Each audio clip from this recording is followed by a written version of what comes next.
So Malaika, what's your opinion about couples remaining friends after divorce? That's a tricky one because I think some manage to strike that balance, some never.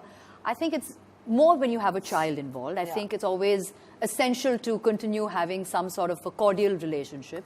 There'll always be that bond. That'll always be that bond. So I think more when when there are children involved, then you kind of still maintain that. But you've done it, I think, beautifully. In fact, maintained such amazing relationships with the family, and I know it personally. And I think that comes from a certain sense of upbringing from where, since where I have grown up, and I think my mother's always instilled that in me, that, you can't just, you can't just snip ties off, or you can't just, suddenly behave aloof. And I tell that to my kid as well. So yes, I wouldn't say that ارباز and me are best of friends or something like that, but I think we are cordial. We have a very healthy relationship, and and of course our child is our most important factor in our life. So having children does help. Of course, and it's important. It's essential to have that, because I think then it just gets ugly unnecessarily. Now, my next question obviously is, how difficult is it, Malaika, to find, love again or to date again after a long marriage? Because I think every woman would feel a little intimidated about jumping back into that dating pool again.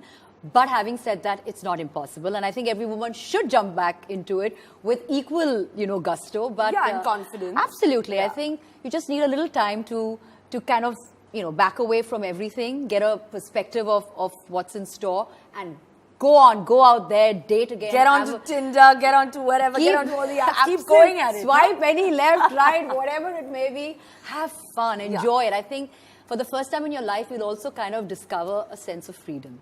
Yeah. So meeting new people is... I think even for the first time to actually, to be in a bed all alone, is also a new thing, Well, of course. I think it's quite refreshing not to have somebody, share your bed or your space, so enjoy that. So what message do you have for all the young girls out there who who are actually constantly waiting for someone to come into their life, if they're single or divorced? Firstly, stop waiting.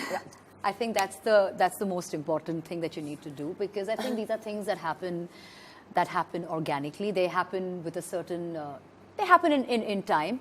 The more you try to, worry and bog yourself down with it, the more difficult it's going to get. So I just think that there's a time and place for everything in life. So, which means if you're meant to find that love and you're meant to find that partner, so be it. But having said that, it's fine if you don't find that person in your life, that so-called Mr. Right or Miss Right in your life. It's fine.